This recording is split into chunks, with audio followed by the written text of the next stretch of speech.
오늘 저는 본문을 가지고 부활의 동행을 경험하는 새해라는 제목으로 함께 은혜를 나누고자 하겠습니다. 저는 동행이라는 단어가 참 좋습니다. 한번 따라해 보시겠습니까? 동행. 함께 동자에 단일 행자이지요. 이 동행은 두 가지의 뜻이 있습니다. 하나는 같이 길을 가는 것, 또 한 가지는 같이 길을 가는 사람을 뜻합니다. 지금 한국 사회가 전체 가구 수 가운데에 무려 4분의 1가량이 혼자 사는 1인 가구라고 하죠. 그래서 지금 갈수록 혼자 밥을 먹고 또 혼자 영화를 보고 또 홀로 여행을 하는 사람들이 많아지고 있습니다. 그러나 홀로 사는 사람의 마음일수록 그 마음 속에는 동행에 대한 깊은 갈망을 본인은 감출 수가 없을 것입니다. 특별히 우리와 동행하시는 주님에 대한 그 이야기 가운데에 가장 아름다운 이야기가 있다면 모래 위의 발자국이라는 이야기일 것입니다. 어느 날 밤 한 사람이 꿈을 꾸었죠. 꿈속에서 그는 주님과 함께 해변을 걷고 있었습니다. 발자국마다 자신의 인생의 장면이 영화처럼 보였습니다. 자신의 발자국 옆에 주님의 발자국이 함께 있었습니다. 그런데 웬일인지 자신의 인생이 가장 힘들고 고통할 때에 발자국이 하나밖에 보이지 않았습니다. 그때 주님께 그는 불평을 하기 시작했습니다. 주님, 분명히 주님이 함께 하시겠다고 약속하셨는데 왜 제가 고통할 때에 저와 동행하지 않으셨죠? 주님, 왜 제가 아파할 때에 저와 함께 하지 않으셨어요? 그때 주님은 미소를 지으며 이렇게 말씀하셨다죠. 사랑하는 자녀야, 네가 본 그 발자국은 너의 발자국이 아니라 나의 발자국이란다. 네가 좌절할 때 내가 너를 품에 안고 걸었던 나의 발자국이란다. 나는 너를 결코 홀로 내버려 두었던 적이 단 한 번도 없었단다. 지금도 너와 동행하고 있고 영원히 너와 함께 동행할 거란다. 주님은 우리와 언제나 동행하신다고 말씀하셨습니다. 그런데 왜 우리는 주님과의 동행을 경험하지 못하는 것처럼 느낄까요? 오늘 본문을 보면 제자들은 주님이 함께 동행하시는데도 불구하고 주님의 동행을 느끼지 못하고 있습니다. 오늘 15절과 16절을 다시 보십시오. 그들이 제자 2명이 서로 이야기하며 문의할 때에 예수께서 가까이 이르러 그들과 동행하신 나, 그들의 눈이 가려져서 예수님인 줄 알아보지 못했답니다. 혹시 올 한 해를 돌아보면서 이 제자들처럼 혹시 살지 않으셨습니까? 분명히 부활하신 주님이 함께 옆에서 동행하시는데도 불구하고 동행하신 줄도 모른 채 낙심하거나 좌절하거나 두려워하지는 않으셨습니까? 이 연말이 되면서 저도 개인적으로나 교회적으로 꼭 응답받고 싶은 기도 제목들이 있었습니다. 지난 한 주간을 보니까요, 이제 개인적으로 응답받아서 기뻤던 적도 있었고요, 또 교회적으로 어떤 고통 어린 제목이 응답이 돼서 행복했던 적도 있었지만, 그러나 또 우리 성도들 가운데에 목사님 기도가 응답 안 됐어요. 어떤 기도 제목, 어떤 성도의 얘기를 들었을 때에 저도 그 얘기를 듣고 한참 서재에서 울었던 적이 있었습니다. 또 어떤 제목은 그냥 내년을 넘어가는 제목들이 있죠. 자, 우리가 어떤 순간 특별히 기도가 응답되지 않거나 또 고통할 때에 우리의 심령은 과연 주님이 동행하시는 것 맞는가라고 자문하게 됩니다. 과연 우리가 주님과의 동행을 어떻게 체험할 수가 있겠을까요? 우리 첫 번째로 보게 되면 십자가 고난을 하나님과 나의 영광으로 삼을 때에 우리는 주님과의 동행하심을 체험할 수 있습니다. 우리 첫 번째를 같이 읽어보겠습니다. 십자가 고난을 시작. 십자가 고난을 하나님과 나의 영광으로 삼으십시오. 이 두 제자는 예수님의 십자가 처형 이후에 허탈한 마음으로 엠마오라는 곳으로 내려가고 있었습니다. 그들은 예수님이 가까이 다가오셨지만 예수님을 그저 나그네로만 여겼죠. 그들은 예수님을 말과 행함에 능한 선지자로만 여겼고 이스라엘을 로마의 정치적 압제에서 해방시킬 자로만 여겼습니다. 그런 예수님이 자신들 보기에 허망하게 불의한 재판을 받고 사형을 받았죠. 그들의 절망감은 이루 말로 표현할 수 없었습니다. 더구나 그날 아침 몇몇 사람들이 예수님이 부활하셨다는 천사들을 보았다는 소식을 들었습니다. 그들은 그야말로 당혹감을 감출 수 없었죠. 그때에 예수님은 그들을 부드럽게 책망하기 시작하셨습니다. 25절과 26절을 다 같이 읽어봅시다. 시작. 이르시되 미련하고 선지자들이 말한 모든 것을 마음에 더디 믿는 자들이여, 그리스도가 이런 고난을 받고 자기의 영광에 들어가야 할 것이 아니냐 하시고, 주님은 그들의 마음을 깨우치기 시작하셨습니다. 그리스도가 십자가에 처형을 받은 것은 부당한 권력이 승리한 것이 아니었습니다. 십자가 처형은 하나님의 정해진 뜻이었습니다. 그리스도가 이룰 영광이었습니다. 왜 예수님의 고난과 죽으심이 그분의 영광일까요? 요한복음 12장 23절과 24절을 보아도 예수님은 인자가 영광을 얻을 때가 왔도다 말씀하시면서 그 영광을 바로 하늘이 미리 땅에 떨어져 죽는 것으로 간주하셨습니다. 왜 예수님의 십자가가 하나님의 영광일까요? 보통 영광이란 그가 가지고 있는 아름다움 혹은 탁월함, 선함, 능력 등이 충만히 드러나는 것을 말하죠. 예를 들어 연말 되면 이제 방송국에서 시상식을 하는데 이제 연예인들이 상을 받게 되면 이제 영광을 받죠. 그래서 그들의 빼어난 연기력이나 혹은 웃음을 주는 능력 등을 치하받고 사람들에게서 영광을 받습니다. 그러면 하나님의 영광은 어떻게 나타났을까요? 예를 들어 먼저 하나님의 사랑을 한번 보십시오. 요한일서 4장 10절을 보게 되면 같이 읽어보겠습니다. 시작. 사랑은 여기 있으니 우리가 하나님을 사랑한 것이 아니요 하나님이 우리를 사랑하사 우리 죄를 속하기 위하여 화목제물로 그 아들을 보내셨습니다. 자, 하나님의 사랑 어디에서 나타났습니까? 바로 그 아들을 십자가에 제물로 내어놓는 순간 나타났죠. 십자가에서 하나님의 사랑은 온 우주를 덮을 만큼 가득히 나타났습니다. 하나님의 능력은 어디에서 나타났습니까? 바로 십자가이죠. 왜냐하면 십자가를 통하여 이 모든 인류의 죄 문제, 또 모든 역사를 괴롭혔던 죽음의 과제를 해결하셨기 때문입니다. 로마서 8장 2절을 힘차게 읽어보겠습니다. 시작. 이는 그리스도 예수 안에 있는 생명의 성령의 법이 죄와 사망의 법에서 너를 해방하였습니다. 아멘, 아멘. 그래서 십자가에서 하나님의 사랑과 능력이 가득히 드러났습니다. 그러하게 십자가는 하나님의 아름다움이심이고 십자가는 하나님의 영광입니다. 믿으십니까? 그런데 본문의 제자들은 그 십자가를 예수님의 실패라고 여겼죠. 그들은 십자가를 수치라고 여겼습니다. 왜냐하면 그들은 여전히 세상의 부귀 영화를 추구했기 때문입니다. 그래서 그들은 주님과의 동행하심을 체험하지 못한 것입니다. 예수님 바로 옆에 계셨지만 그들은 예수님을 알아보지 못했던 거죠. 요한복음 8장 44절이 그대로 이루어졌죠. 너희가 서로 인간에게서 오는 영광을 취하니 유일하신 하나님께로부터 오는 영광은 구하지 아니하니 어찌 나를 믿을 수 있겠느냐. 자, 우리도 마찬가지입니다. 지난 한 해 동안 저와 여러분이 만일 이러한 세상의 영광만을 추구했다면 주님 바로 옆에 계셔도 우리는 주님을 알아보지 못한 것입니다. 혹시 돈을 많이 벌기 위하여 신앙생활을 하십니까? 때론 자녀들의 부귀 영화를 누리기 위하여 교회 생활을 하십니까? 물론 예수 그리스도를 믿으면 일용할 양식을 주신 하나님을 누리기에 마음이 평안하고 또 이웃과 나눌 의의 씨앗을 누리기에 줄 것만 있는 인생을 살아갑니다. 그러나 저와 여러분은 그리스도의 고난과 함께 그 은혜를 누립니다.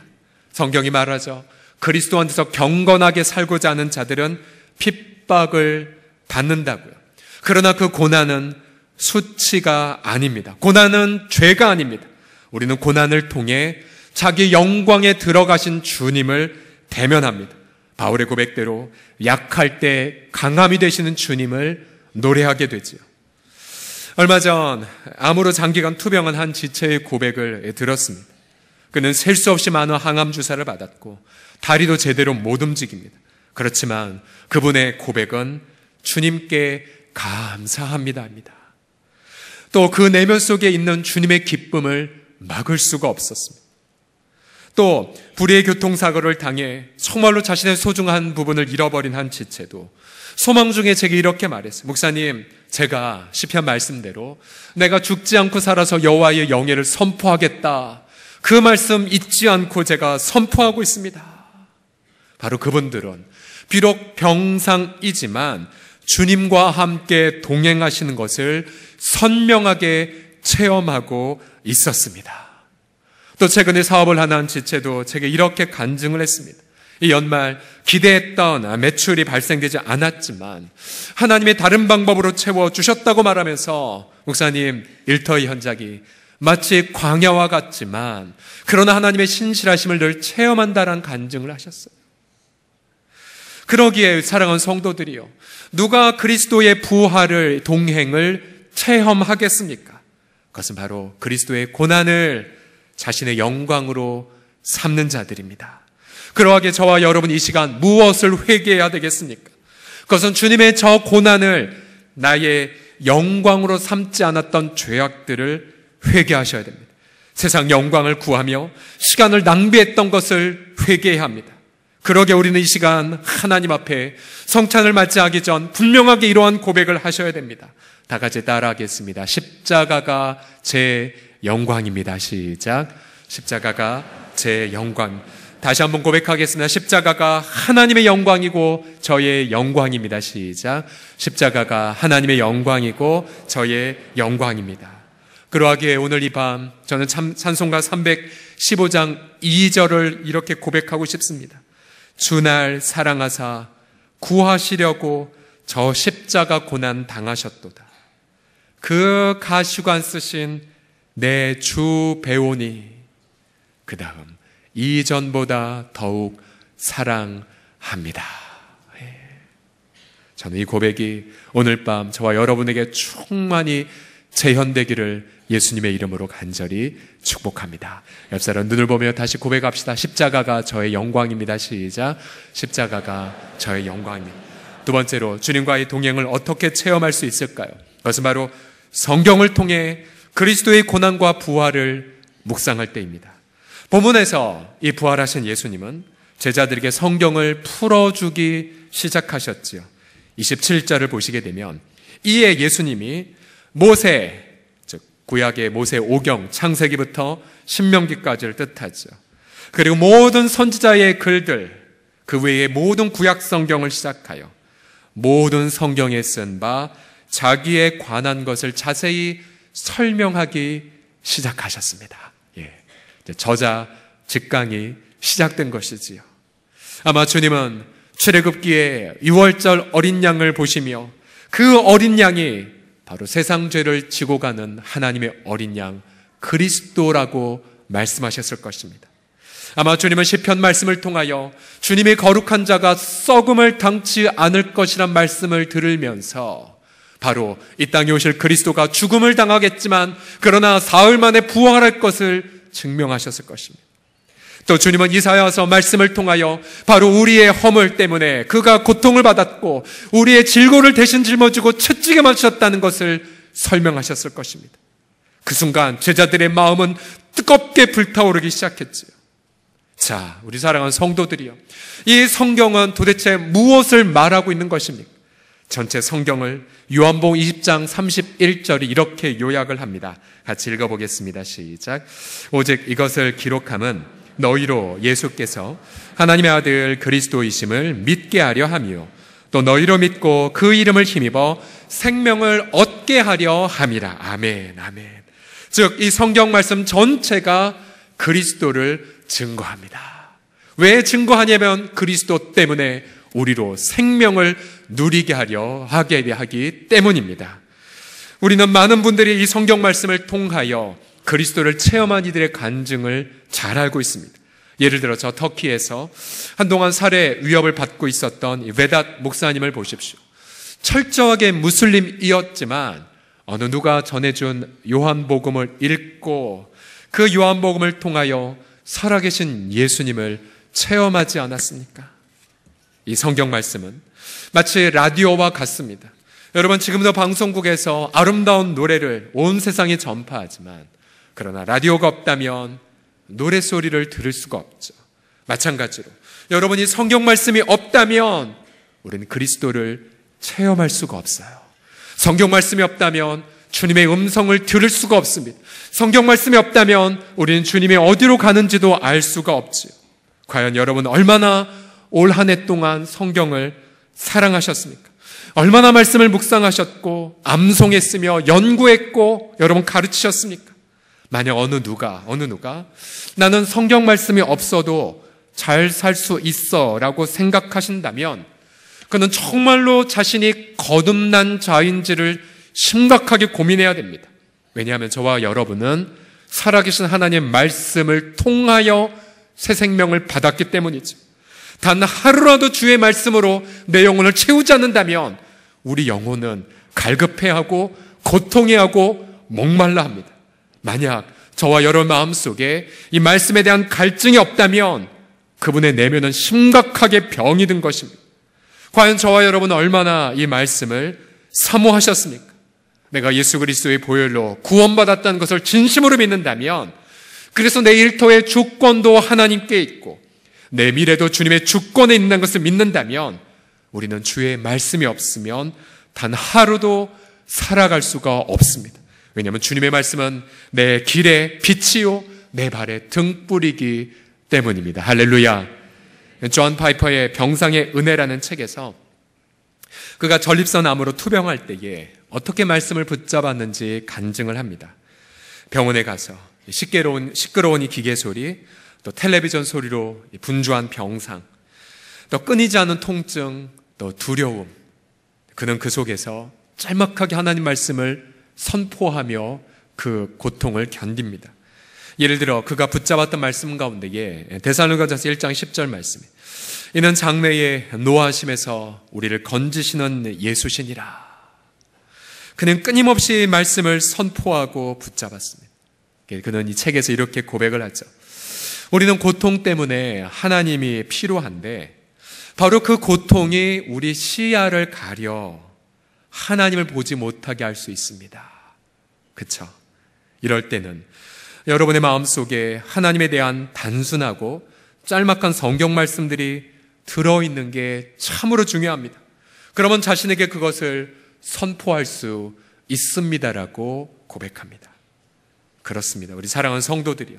여러분 어떠한 상황 속에서도 주님의 말씀을 선포하십시오. 여러분 매일 아침 말씀과 더불어 출근하십시오.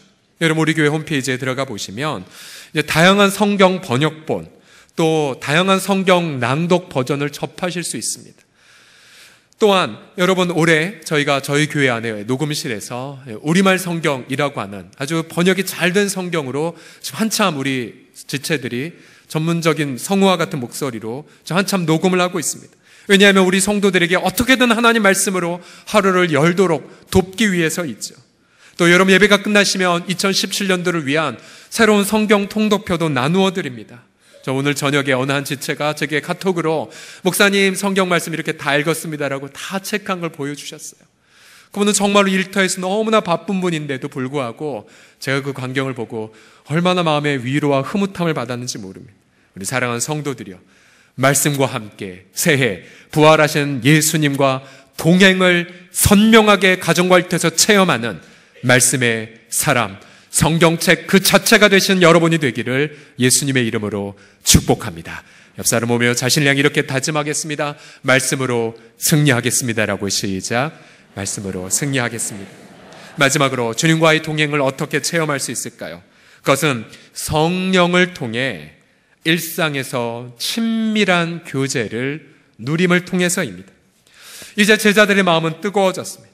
이 낯선 일을 통해 성경을 깨달았기 때문이죠. 그들은 예수님과 함께 식사를 하자고 강권했습니다. 이 누가복음에서 식탁은 교제의 장소이면서 진리가 드러나는 장소였습니다. 근데 그들이 예수님과 식사를 하신데 예수님은 그들 앞에서 어디서 본 듯한 장면을 연출하셨습니다. 30절과 31절을 보시면 그들과 함께 음식 잡수실 때에 떡을 가지사 감사하시고 떼어서 그들에게 주시니, 그 순간 그들의 눈이 열려서 예수신 줄 알아보았습니다. 두 가지 장면이 연상이 되었죠. 하나는 오병이어 떡 5개와 물고기 2마리로 5,000명을 먹일 때에도 떡을 가지시고 하나님께 감사하셨고 떼어서 제자들에게 주 5,000명을 먹이셨고요. 또 하나 예수님의 십자가 지기신 마지막 만찬의 장소에서도 역시 떡을 떼어 감사하시고 떼어서 제자들과 함께 나누셨습니다. 바로 그 순간 예수님이 하셨던 그 말씀, 요한복음 6장 54절에 보시게 되면 내 살을 먹고 내 피를 마시는 자는 영생을 가졌고 마지막 날에 내가 그를 다시 살리겠다라고 말씀하셨습니다. 본문에서 제자들은 예수님의 그 행위를 통하여 예수님의 찢겨진 살과 흘리신 피를 기억했습니다. 예수님은 자신의 모든 것을 이미 나누셨던 거지요. 제자들은 그 순간 예수님의 나를 위하여 그 살을 찢으셨고 예수님의 그 순간 나를 위하여 피를 흘리셨다는 사실을 깨달았습니다. 그리고 온몸 가득히 그 예수 그리스도를 환영하며 감사하는 그 순간 그리스도를 알아보았습니다. 그동안 예수님은 한 번도 자신들을 고아처럼 버려둔 적이 없었죠. 그들이 당혹해할 때 주님이 옆에 계셨고, 그들이 두려워할 때 예수님이 옆에 계셨고, 그들이 앞으로 어떻게 살을지 모를 때에도 주님이 옆에 계셨습니다. 바로 그 친밀한 교통의 순간 그들은 예수님의 부활을 온몸으로 체험했죠. 그 예수님은 하늘에 올라가셨지만 이제 성령을 보내셨습니다. 그의 영을 보내셔서 내가 세상 끝날까지 너희와 항상 함께 있겠노라고 약속하십니다. 우리 사랑하는 성도들이여, 지금 이 순간 부활하신 예수 그리스도께서 성령을 통하여 저와 여러분과 함께 하심을 믿으시기 바랍니다. 리 스트로벨의 불변의 소망이란 책에서 그는 로니 브론스키라는 사람을 소개합니다. 이 로니, 그는 10대 시절 학교를 그만두고 시카고에서 갱단에 들어간 자입니다.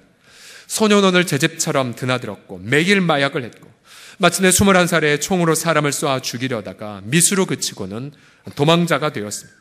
그는 포틀랜드라는 곳에 숨어 살며 금속 가공 공장에 취직을 했습니다. 암흑의 사람, 어느 누구에도 그에게 사랑의 손을 뻗칠 수 없을 때에 마침 그 공장 안에는 예수님을 믿은 사람들이 많았습니다. 그는 마치 이슬비의 옷이 적셔지듯 조금씩 복음 앞에 마음의 문을 열었고 마침내 그리스도를 자신의 구주와 주님으로 영접했습니다. 그리고 믿음의 처자를 만나 가정을 꾸리고 그리고는 자녀도 낳았습니다. 그러면서 조금씩 그는 환우들을 찾아가 위로하기 시작했고 길거리에 자기처럼 방황하는 10대들에게 복음도 전하기 시작했습니다. 그러나 그의 마음 한쪽 구석이 계속해서 묵직하게 부담이 있었습니다. 아무리 하나님과 화해했다 할지라도 이 사회와는 화해를 하지 못하였기에, 그래서 그는 큰 결심을 하고 시카고로 다시 찾아갑니다. 경찰서로 찾아가 자수합니다. 자신이 살인을 하려고 했었더라고. 어쩌면 그는 감옥에서 사랑하는 아내와 자녀를 놔두고 20년간 있을 수도 있었습니다. 그러나 그는 그것을 주저하지 않고 또 자신이 쐈던 사람을 찾아내 사과까지도 했습니다. 사람들은 왜 당신 이렇게 하냐라고 그렇게 의아해했었습니다. 법정에서 판사가 마침내 판결하기 시작했습니다. 판사는 그의 변화된 사례들 그리고 그의 변화를 간증한 많은 증언들을 청취했습니다. 그리고 마침내 그가 더 이상 사회에 해가 되지 않는다고 여기고는 집행유예로 그를 풀어주었습니다. 그는 가장 어두운 암흑 속에 있을 때에도 바로 예수 그리스도와의 동행하심을 체험하였던 것이죠. 그런데 그 광경을 지켜보던 한 사람이 있었습니다.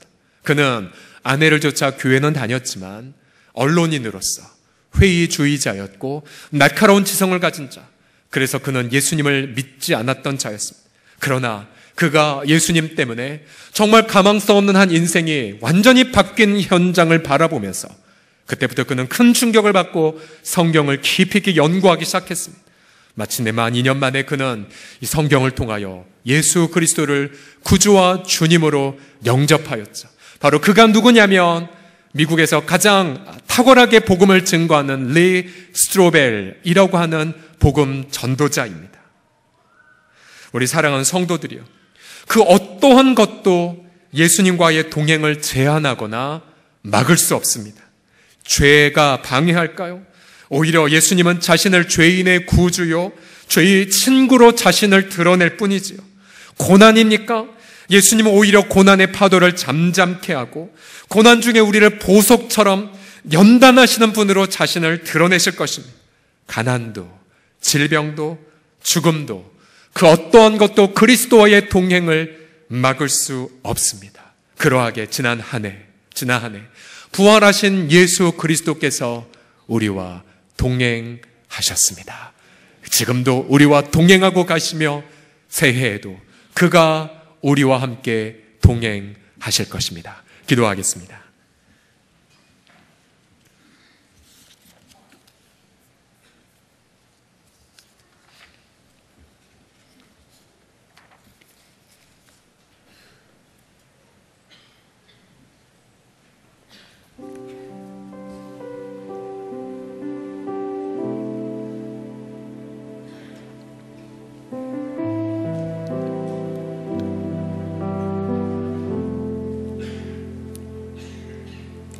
이 시간 잠잠히 주님을 바라보시면서 여러분 올 한 해 동안 인생을 한번 회고해 보십시오. 가장 어두울 때, 가장 아팠을 때 우리도 하소연했지요. 주님 어디 계셔요? 주님 저 버리셨지요. 주님 언제까지 침묵하실 거예요? 그러나 주님은 말씀하십니다. 나는 너를 한 번도 고아처럼 내버려 둔 적이 없단다. 주님, 그럼 왜 제가 당신을 체험하지 못했나요? 주님이 이 시간 동일하게 엠마오로 가는 그 제자들의 마음을 어루만져 주셨듯이 이 시간 저와 여러분의 마음도 만지고 계십니다. 십자가를 여러분의 영광으로 삼으셨나요? 주의 말씀 속에 계시된 그리스도를 만나셨습니까? 그 자신의 살과 자신의 피를 내어주신 그리스도를 받아들이셨습니까? 우리 함께 시간 동성으로 함께 주님 앞에 엎드려 주님 말고 다른 영광을 추구했던 죄악을 회개합시다. 그리고 주님 감사합니다라고 고백합시다. 조금이나마 양심에 가책이 되는 모든 죄악들을 토설합시다. 함께 시간 동성으로 회개의 기도를 드리겠습니다. 기도하겠습니다. 살아계신 아버지 하나님, 이 시간